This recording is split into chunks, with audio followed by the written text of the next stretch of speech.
Muy bien, queridos amigos y hermanos. Entonces, dimos lectura recién, ¿cierto?, a Levítico 5, del 1 al 13, y 7, del 1 al 6.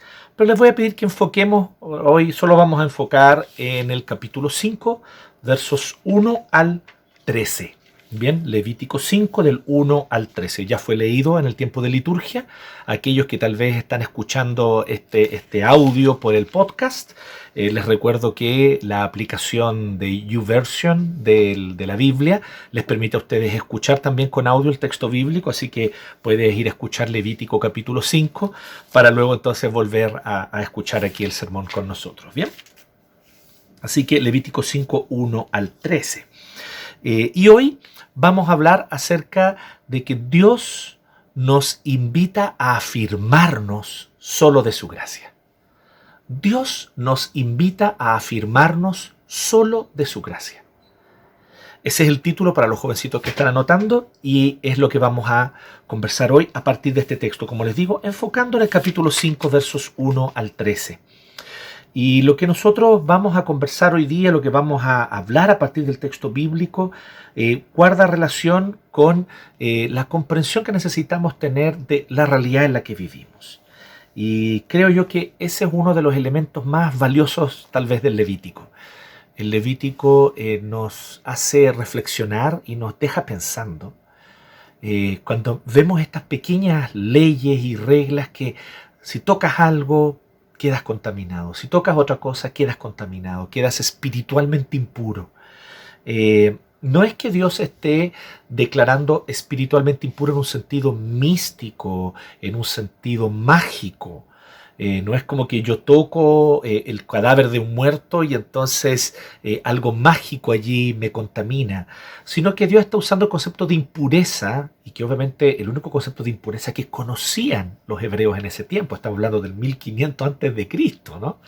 El único concepto de impureza que ellos conocían de manera más clara y que le tomaban el peso era efectivamente la impureza espiritual, esa impureza que los hacía indignos de presentarse delante de Dios. Así que Dios utiliza este concepto de la impureza ritual, la impureza espiritual, para mostrarles que el mundo en el cual vivimos, a causa de la caída, está profundamente afectado y por lo tanto está cargado de muerte, de enfermedades. Hoy incluso podemos decir, siglo XXI, lleno de bacterias, virus y toda clase de enfermedades.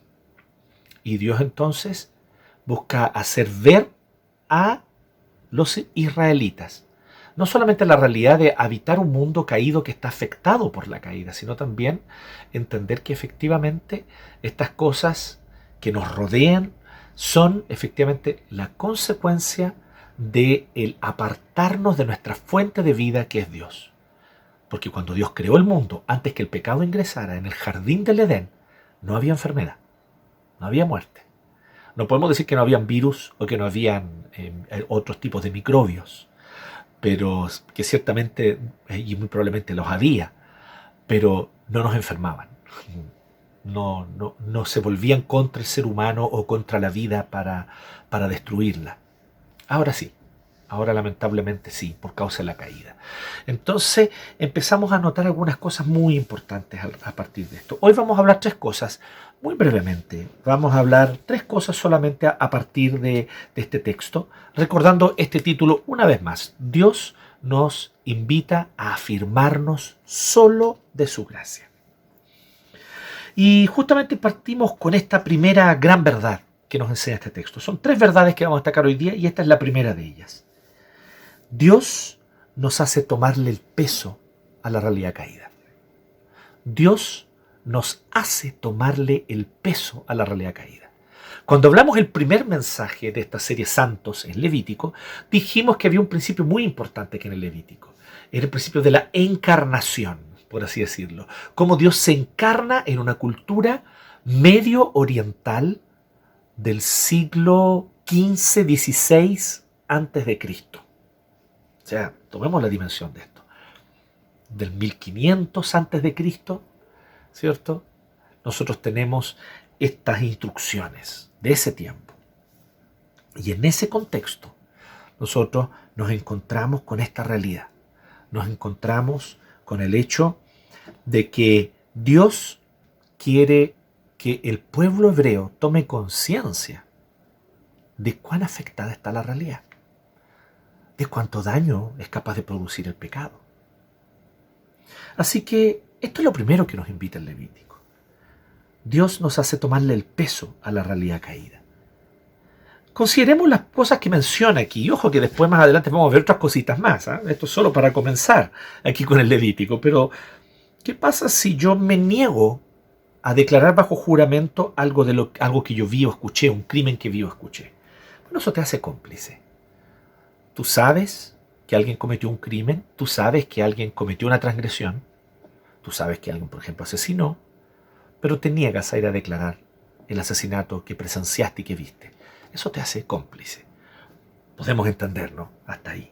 Entonces parte por ahí.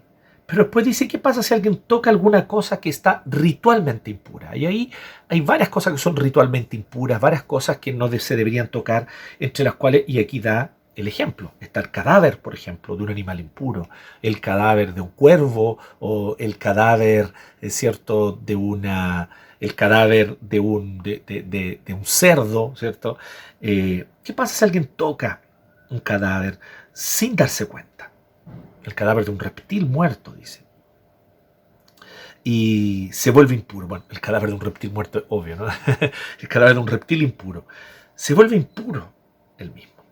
Entonces, hay muerte, hay putrefacción. Forma parte del mundo en el cual nosotros vivimos.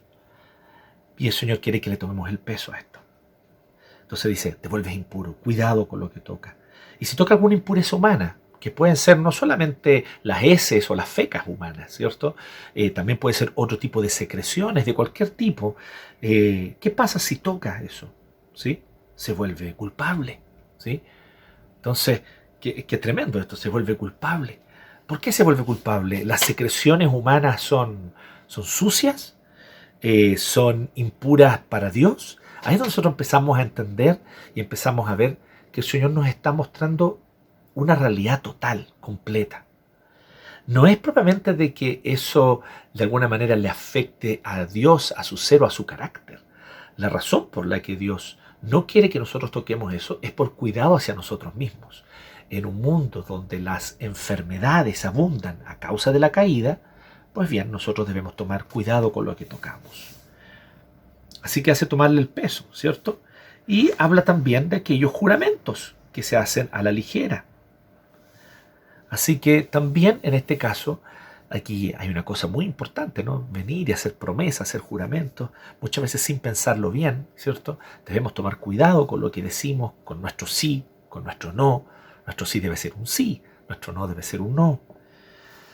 Y vemos todas estas cosas, pero son cosas tan cotidianas, porque estamos acostumbrados a esta idea de que hay pecados pequeños y hay pecadotes grandes, ¿no? Hay pecados feos, ¿no? El pecado de una élite política que oprime al pueblo es gravísimo, ¿no? Pero saltar el torniquete, no, eso no es tan grave. Robar millones a impuestos sí puede ser muy mal visto, ¿no? Pero vender CDs piratas no. Esas diferencias las hacemos nosotros, ¿no? De pecaditos y pecadotes en relación a la posición de los pecados delante del Señor. Pero la verdad es que, como decía, delante del Señor todo tipo de transgresión es transgresión, todo tipo de pecado es pecado. Vimos la semana pasada que los niveles de responsabilidad son distintos según ni siquiera tanto la gravedad del pecado, que es un factor a considerar, sino también según cuál es la posición en la que tú te encuentras para cometer ese pecado. Pero aquí es donde nosotros vemos algo muy interesante. Nosotros vemos que el Señor quiere que tomemos conciencia, primero que todo, que somos seres caídos nosotros y que habitamos en un mundo caído. Así que literalmente el Levítico, con instrucciones como esta y con leyes como esta, te hace sentir como que estamos pisando sobre huevos todo el tiempo. Como, caramba, ¿dónde no están las consecuencias de la caída? ¿Dónde yo puedo tocar algo y que ese algo no me dañe? O que no me contamine, no me haga impuro. ¿Qué tipo de cosas puedo no solamente hacer que no estén contaminadas por el pecado, sino incluso dejar de hacer Porque, por ejemplo, habla de negarse a declarar bajo juramento. Es más bien un pecado de omisión, o sea, me omito de hacer algo. No estoy cometiendo una maldad. Yo no asesiné a la persona, yo solo vi, pero me omito de decir lo que vi. Pero eso ya me hace culpable. El Señor está, de alguna manera, trayendo sobre nosotros la necesidad que tenemos de una conciencia pecadora. Y este fue justamente uno de los factores claves, para dar un ejemplo histórico, de la Reforma Protestante. Fue la experiencia personal de un monje, ¿cierto? Tengo su imagen aquí atrás en el tazón, de un monje agustino que se llamaba Martín Lutero, un monje alemán, quien no podía tolerar la idea de lo tremendamente pecador que él era frente a un Dios tan justo y tan santo. Cuentan por allí, ¿cierto?, que incluso en una ocasión él llegó a confesarse por más de 5 o 6 horas seguidas. Y que su confesor finalmente le dijo, mira, ¿sabes qué, Lutero? Por favor, ándate de aquí a cometer un pecado realmente serio, porque me encima pasaste 5 o 6 horas confesándome puras leceras, le dijo el confesor. Pero no eran leceras. Algunos más eruditos y especialistas en historia, y está muy de moda esto, ¿no? De recoger los datos biográficos de gente de la Edad Media o de la Antigüedad y tratar de hacer un perfil psicológico, ¿no? Eso es una tendencia ahí en algunos historiadores, ¿cierto? No sabemos qué tan acertado es hacer esto, tiene su valor relativo, sin duda alguna, y algunos han tratado de reconstruir el perfil psicológico de Lutero y han llegado a la conclusión que nuestro querido Lutero tenía trastorno obsesivo compulsivo.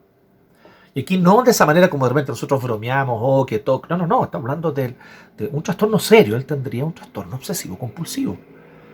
Solo que no con los gérmenes, esa necesidad de lavarse las manos 25 o 30 veces en una mañana y cada vez que usa un jabón botarlo para usar un jabón nuevo. No sé si se acuerdan de una película donde actúa Jack Nicholson como alguien que tiene trastorno obsesivo compulsivo, donde él hacía eso, ¿no?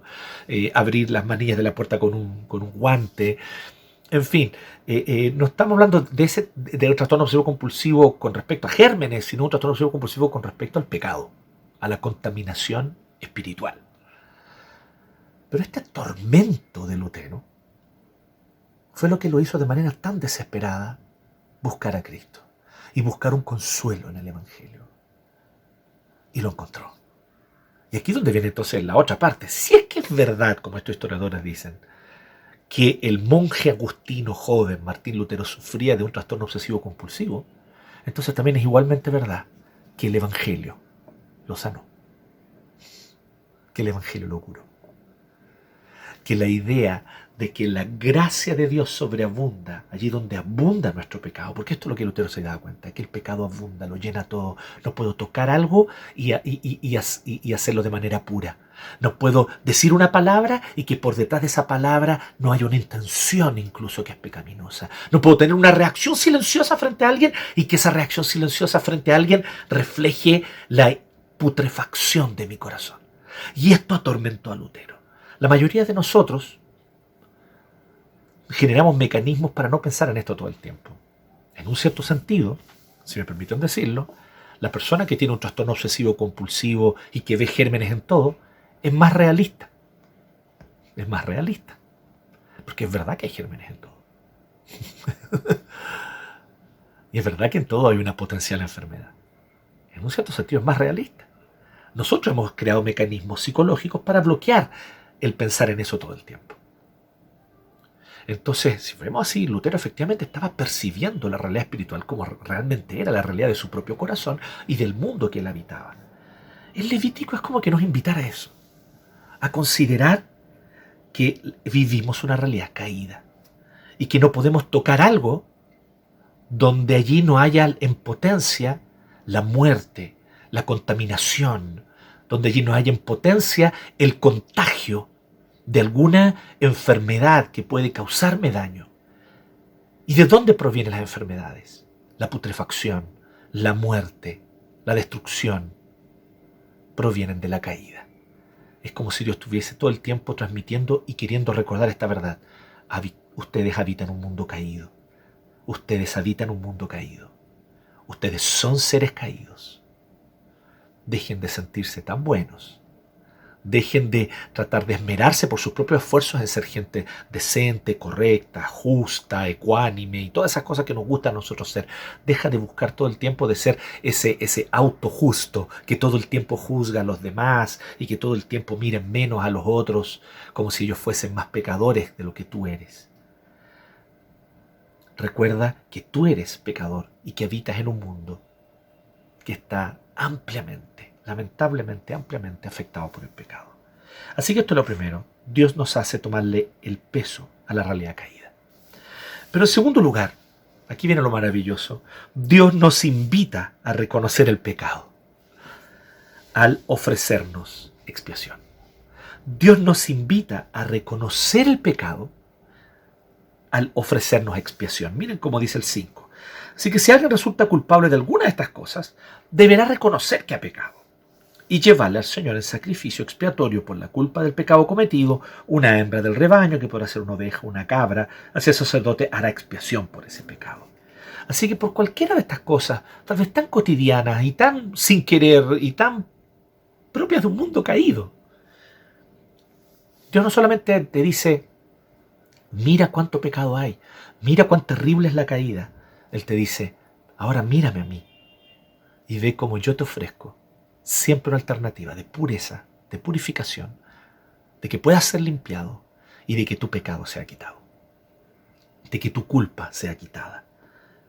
Pero Él dice, como dice el 5, si alguien resulta culpable de alguna de estas cosas, ¿qué es lo que debe hacer? Deberá reconocer que ha pecado. Ya vimos claramente, el ofrecer un animal para que su sangre sea derramada en mi lugar es una prefiguración del sacrificio de Cristo en la cruz, el cual ocurrió una vez y para siempre. Ya tú, ya yo, en este tiempo no necesitamos ofrecer la sangre de un animal. Pero ¿sabes qué? Es lo que sí sigue siendo necesario hasta el día de hoy, reconocer el pecado. De hecho, Nuevo Testamento explícito, que si confesamos nuestros pecados, Dios es fiel y justo para perdonar nuestros pecados y limpiarnos de toda maldad. Pero ¿cómo parte ese texto en 1 Juan, capítulo 1? Que si decimos que no hemos pecado, le hacemos a Él mentiroso. Mentimos nosotros mismos y le hacemos a Él mentiroso. Porque estamos diciendo entonces que para qué Él mandó a Cristo a morir si yo no tengo pecado, ¿no? Entonces aquí es donde está lo tremendo de este texto. Este texto nos hace esa invitación a decir, no digas que no has pecado. No digas que no tienes pecado. No, deja de decir que el injusto es solo el otro. No, deja de decir que el inconsciente es el otro, porque tú también lo eres. Deja de decir que el abusador es solo el otro, porque tú también abusas. Deja de decir que el opresor es solo el otro, porque tú también oprimes. Y entonces tenemos que empezar a tomar conciencia del mundo caído en el cual habitamos y de los seres caídos que somos, ¿cierto? Pero luego está esto segundo. Dios entonces nos invita. Reconoce que has pecado. Eso es lo que yo quiero. Porque entonces tú puedes ofrecer un sacrificio y habrá expiación. Así el sacerdote hará expiación. O sea, habrá perdón. Ese pecado será pagado. Ese precio ya habrá sido cancelado. Así que tú ya no quedarás debiendo nada a Dios y tendrás la posibilidad de acercarte a Él libremente para tener comunión con Él. Dios nos invita a reconocer el pecado al ofrecernos expiación. Esto es lo maravilloso de la gracia. Esto es lo hermoso de la gracia. Y por eso es tan importante declararla y anunciarla de manera tan potente.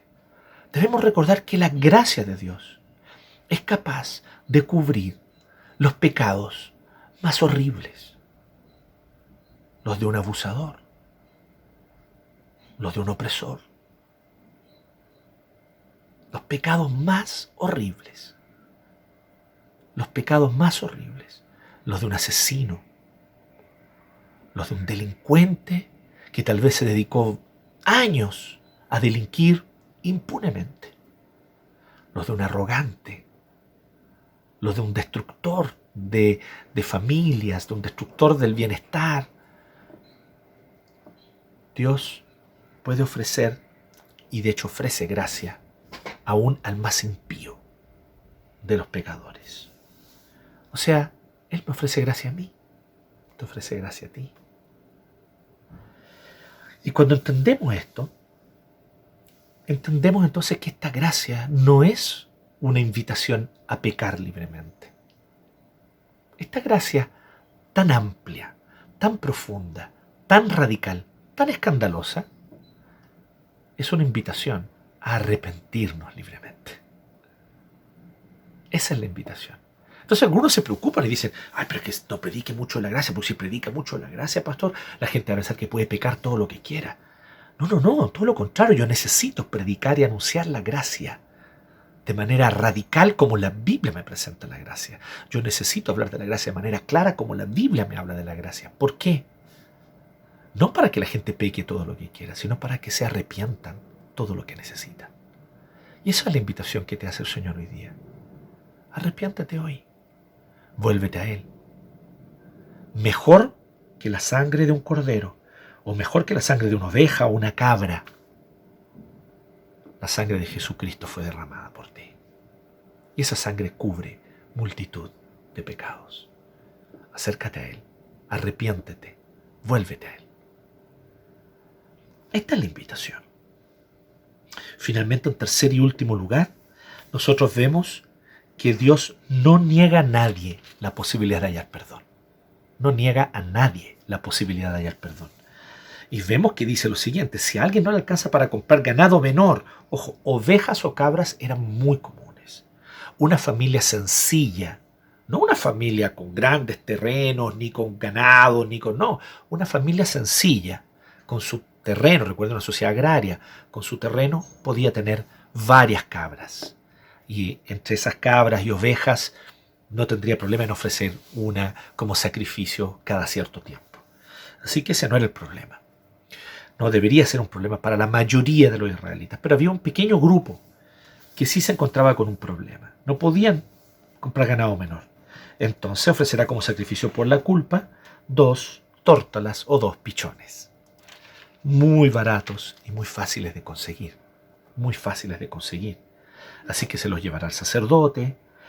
La persona va a tener que retorcerle el cuello sin desprenderle de toda la cabeza, rociará un poco de sangre del sacrificio expiatorio en un costado del altar, etc.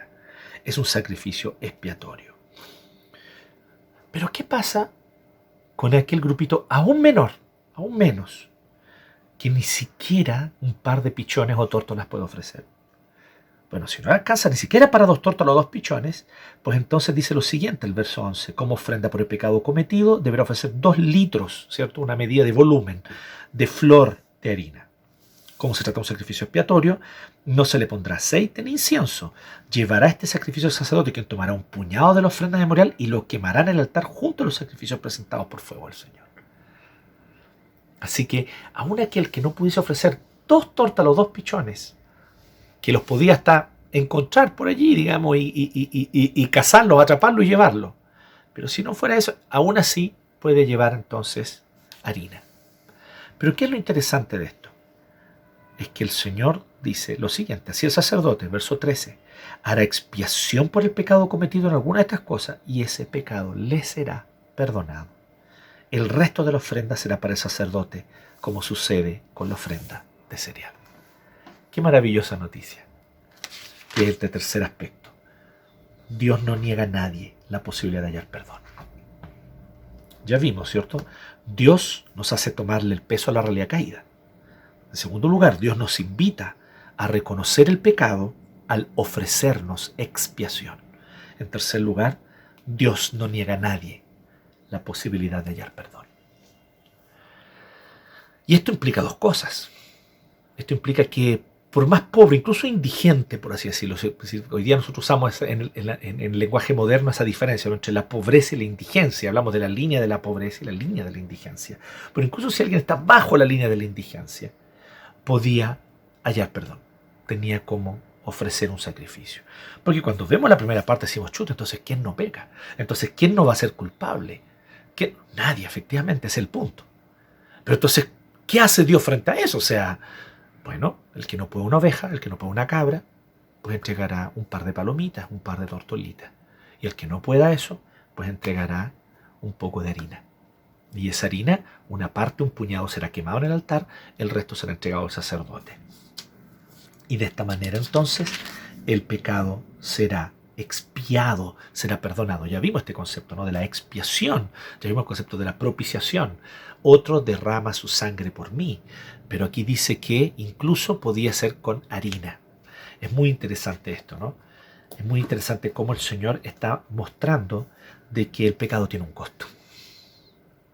Que el pecado tiene un costo. Está mostrando que el pecado tiene un costo, efectivamente. Y ese es el punto. Pero aquí también el Señor está mostrando una cosa, que todos pecan. Actualmente, lamentablemente, esto a causa de un pensamiento totalmente ajeno a la Biblia, ajeno a la Escritura y ajeno al cristianismo, que no corresponde a la visión cristiana. Existe una influencia muy fuerte en nuestra sociedad actual a exculpar de responsabilidad al pobre, al indigente, a exculpar de responsabilidad a aquel que comete un crimen o un delito porque es pobre, como si las estructuras socioeconómicas lo hubiesen obligado. Querido cristiano, querida cristiana, no defiendas esa postura porque es indefendible a la luz de la Biblia. Es indefendible a la luz de lo que tu Señor te enseña claramente, que no hay justo ni un uno. Entonces lo primero que está diciendo es, no importa cuán pobre, cuán indigente sea la persona, es responsable por sus pecados. Es culpable si peca. Es culpable incluso si peca de omisión o si peca descuidadamente. La culpa está sobre su cabeza y condenación es lo que merece. Por otro lado, si hablamos mucho de dignidad, que creo que es muy valioso hablar de dignidad y muy necesario, porque el concepto de dignidad es un concepto profundamente bíblico. El concepto de dignidad se origina en el Génesis, cuando dice que Dios creó al ser humano a su imagen y semejanza. Y que creó a la mujer a su imagen y semejanza y al hombre a su imagen y semejanza. Entonces, eso es muy claro. De allí proviene la idea de dignidad. Sin embargo, hay algo muy importante cuando nosotros hablamos de dignidad. Dignidad es también reconocer la responsabilidad personal de todos, de todas. Dignidad es reconocer que todos son responsables, que cuando pecan, cuando abusan, cuando transgreden, cuando hacen daño al prójimo, son culpables. Entonces no es simplemente, ay, pero es que pobrecitos, es que son gente que ha sufrido mucho y que ha sufrido la opresión y por lo tanto están exculpados de obrar con violencia. No, no lo están. No lo están. No están excusados. Son culpables. Si tú eres cristiana, si tú eres cristiano, y aquello que tu Señor te dice en tu palabra es regla de fe y práctica para ti, pues aunque te duela, debes reconocer esta realidad y de esa manera también actuar acorde con eso. Y no hay cosa más dignificante de una persona, de una mujer o de un hombre, que decirle, querida amiga, querido amigo, eres responsable, reconoce tu culpa. No vamos a culpar al sistema, no vamos a culpar, por más que podamos entender que, sin duda alguna, pueden haber factores estructurales que facilitan, que tal vez hacen el camino un poco más cuesta abajo, en algunos casos, para ciertos pecados, que a veces hay un ambiente que no es fácil de luchar contra él. Sin embargo, al final del día, la decisión de pecar es personal. En eso consiste la dignidad humana. Por eso, las personas de nuestra sociedad, pobres, indigentes, en situación de opresión, en situación de calle, siguen siendo dignas. Son imagen y semejanza de Dios y son responsables si pecan. Entonces esto nos enseña claramente, pero nos enseña, como decíamos, que son invitados también a arrepentirse y a hallar perdón. ¿Tienen que entregar un sacrificio? ¿Flor de harina? ¿Tienen que entregar un sacrificio? ¿Un par de tortolitas? No. Ya no es más necesario eso. Cristo murió en la cruz. Por todos. Por todas. Y Cristo nos invita a acercarnos a Él. Y Cristo nos invita a hallar perdón. Y Cristo nos invita a mirar esa cruz y ver que allí se entregó algo mucho, muchísimo más valioso que la sangre de un buey, que la sangre de un guayú. Muchísimo más valioso, evidentemente. Se derramó la sangre del santo, único Hijo de Dios. Y esa sangre derramada es suficiente para limpiar de toda culpa a quien sea que haya pecado, del estrato social que sea, hallará gracia, hallará perdón, si confesando su pecado con un corazón contrito y humillado, reconoce que ha pecado ante el Señor, reconoce su responsabilidad como imagen y semejanza de Dios, pero también reconoce la gracia maravillosa que está disponible para todo tipo de personas que se acercan. Así que hoy es el tiempo. Acércate a Él. ¿Sabes qué? Deja de excusarte. Deja de decir, las circunstancias me obligaron. La manera como fui criado me obligó. Tal vez, esa es la causa, o puede ser una de las causas, uno de los factores que influye a que ese trastorno en ti permanezca. Recordemos a Lutero. Tal vez sea uno de los factores, tal vez. Yo no estoy diciendo que lo sea, ¿ok? Pero tal vez, te pido que lo consideres. Has estado demasiado tiempo excusándote por ese pecado, tratando de justificarlo, tratando de culpar circunstancias, personas a tu alrededor, sistemas. Y eso te atormenta tan tremendamente que te quita las horas de sueño, que te quita la paz y que por lo tanto está afectando ya tu vida psicológica, tu salud mental, tu salud emocional. Tal vez es porque has estado demasiado tiempo excusándote y justificándote por tu pecado. ¿Qué tal si de una vez hoy abandonas eso? Y a la luz de lo que nos enseña este texto, reconoce que sí, que fue tu responsabilidad eso que tú hiciste mal. Que tal vez también hubo responsabilidades compartidas de otros que también pecaron contra ti en aquel momento y que cometieron pecados, pero tal vez tu reacción al pecado de otros fue también pecaminosa. ¿Cuántas veces hacemos eso? Otros pecan contra nosotros y pecan terriblemente, no lo niego, pero nuestra reacción es también pecaminosa.